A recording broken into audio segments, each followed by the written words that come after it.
सभी श्रोताओं का हमारे चैनल इन्वेस्टमेंट फॉर यू में डॉक्टर AC मित्तल हार्दिक अभिनंदन करते हैं।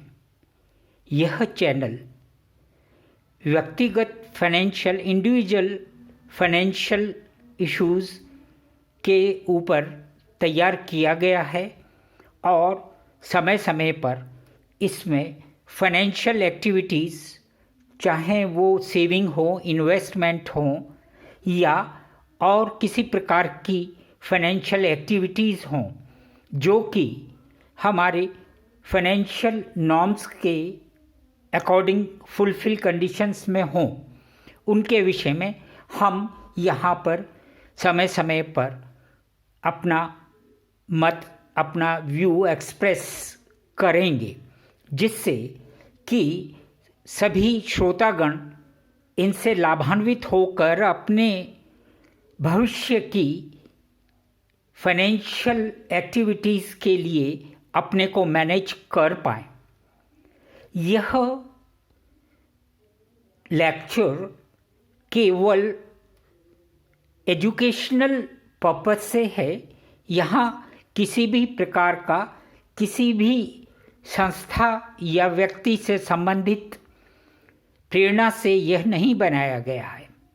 हम आज सबसे पहले अपने लिए एक सामान्य विषय पर चर्चा कर रहे हैं जिसे हम फाइनेंशियल बजटिंग और फाइनेंशियल प्लानिंग से समझेंगे। बात यह है कि प्राय हम एक सेविंग करने वाले, एक इन्वेस्टमेंट करने वाले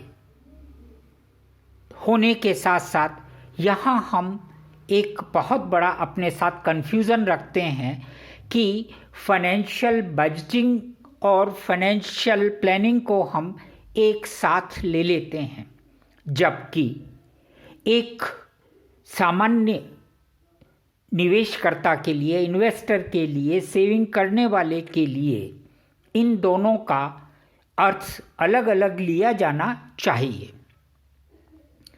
यहाँ आप दो शब्द देख रहे हैं, financial budgeting and financial planning. ये दोनों शब्द अलग अलग समय के आधार पर हैं। फाइनेंशियल बजटिंग हमारे लिए हमारी करंट सेविंग, इन्वेस्टमेंट से रिलेटेड एक्टिविटीज़ के लिए हम इसका यूज़ करते हैं, जबकि फाइनेंशियल प्लानिंग हमारे फ्यूचर या भविष्य के इन्वेस्टमेंट से संबंधित होता है। यहाँ बजटिंग और प्लानिंग, ये जो दो शब्द हैं, एक इन्वेस्टर को, एक सेविंग करने वाले को इन दोनों शब्दों का भावार्थ समझ में आना चाहिए, तभी वो अपने जीवन के लिए एक फाइनेंशियल एक्टिविटी को पॉजिटिव डायरेक्शन में ले जा सकता है।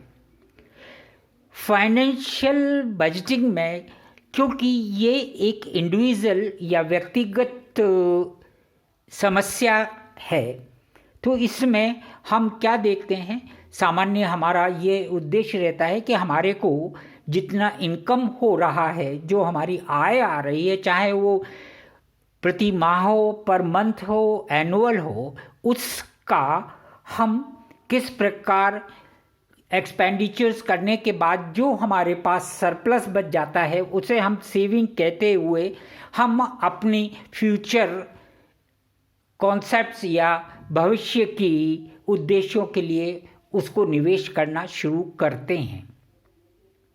और प्लानिंग का अर्थ भी यही ले लेते हैं। अब यहाँ हम ये सिर्फ आपके आगे ये एक डिफरेंस देना चाहते हैं। बजटिंग में हमारे पास जो इनकम आ रही है, उस इनकम में से कंजम्पशन या जो आपने खर्च कर लिया, उसके बाद जो बचा हुआ है, जिसे आपने सेविंग कहा, उसे आप क्या करते हैं, भविष्य के लिए, अपने विभिन्न उद्देश्यों के लिए, अपने ऑब्जेक्ट्स के लिए आप इन्वेस्ट करना चाहते हैं। वो इन्वेस्टमेंट कमोडिटी के रूप में हो सकता है, प्रीशियस मेटल के रूप में हो सकता है, बैंकिंग सिक्योरिटीज़ के रूप में हो सकता है, स्टॉक मार्केट सिक्योरिटीज़ के रूप में हो सकता है, या और भी कई प्रकार आप उसके जानते हैं। कुछ वैधानिक हैं, कुछ अवैधानिक हैं, या जो कुछ लीगल हैं, कुछ इलीगल हैं। यहाँ सबसे मुख्य बात यह है कि फाइनेंशियल प्लानिंग, बजटिंग में मैं आपसे एक छोटा सा उदाहरण देता हूँ। मान लीजिए हमको किसी एक ब्रांड की कार खरीदनी है जिसका 2023 में मूल्य मान लीजिए 15 लाख रुपए है, किंतु हमारे पास 15 लाख की बचत नहीं है।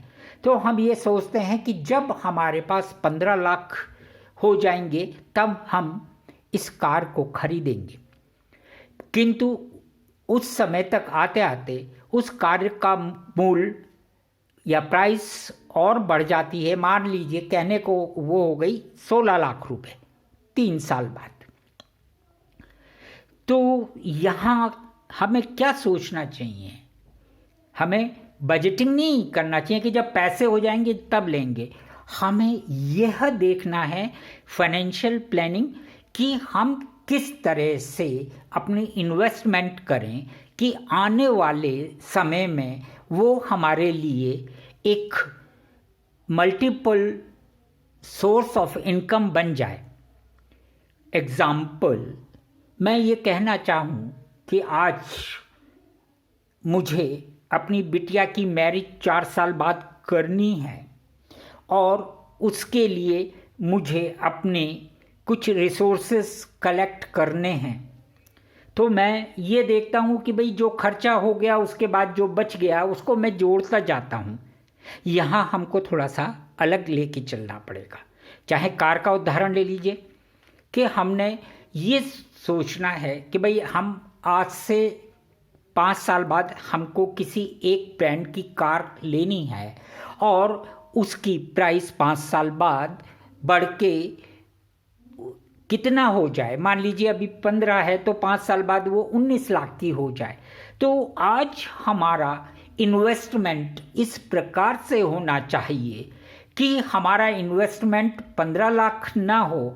मान लीजिए हमारे पास 5 लाख हैं तो हमें इन्वेस्टमेंट इस प्रकार से करना चाहिए कि आने वाले समय के ज़रूरत के अनुसार वो हमारा 20 लाख का मूल्य हो जाए।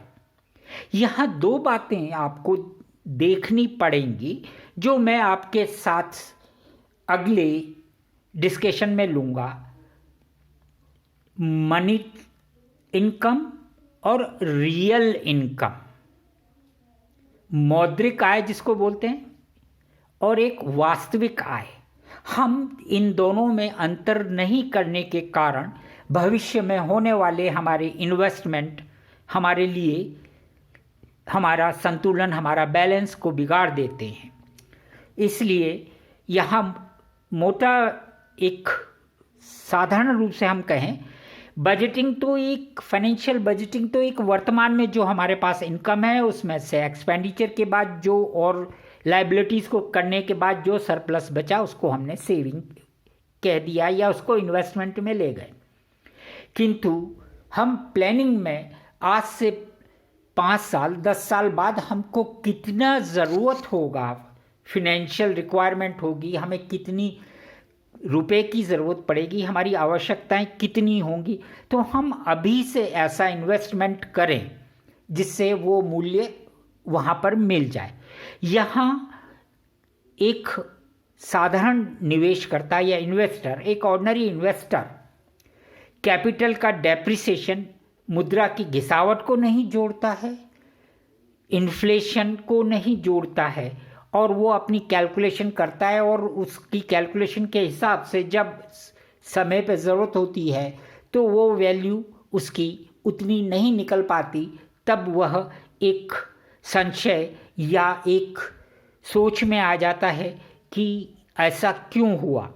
इसलिए एक अच्छे व्यक्ति को, एक अच्छे इन्वेस्टर को, क्योंकि इन्वेस्टमेंट हर एक की लाइफ का पार्ट है। तो एक अच्छे इन्वेस्टर को ये दो शब्द बहुत अपने मस्तिष्क में स्पष्ट या क्लियर होने चाहिए, financial budgeting and financial planning. मैं यहाँ सभी से, श्रोताओं से मैं यह अनुरोध करता हूँ कि वो चैनल को सब्सक्राइब करें, लाइक करें और अपने सोसाइटी में, अपने मित्रों में इसको शेयर करें। साथ ही साथ इन दोनों शब्दों से उत्पन्न होने वाले, इन दोनों शब्दों से आपको कोई कन्फ्यूज़न या प्रॉब्लम समझ में आती है तो कमेंट बॉक्स में हमें अपना प्रॉब्लम को दीजिए, हम उसको आपके आंसर को देने का प्रयास करेंगे। और यदि आपको तुरंत कोई समस्या समझ में नहीं आती, प्रॉब्लम नहीं आती, तो कमेंट बॉक्स में financial budgeting oblique financial planning ज़रूर फॉरवर्ड करें। धन्यवाद।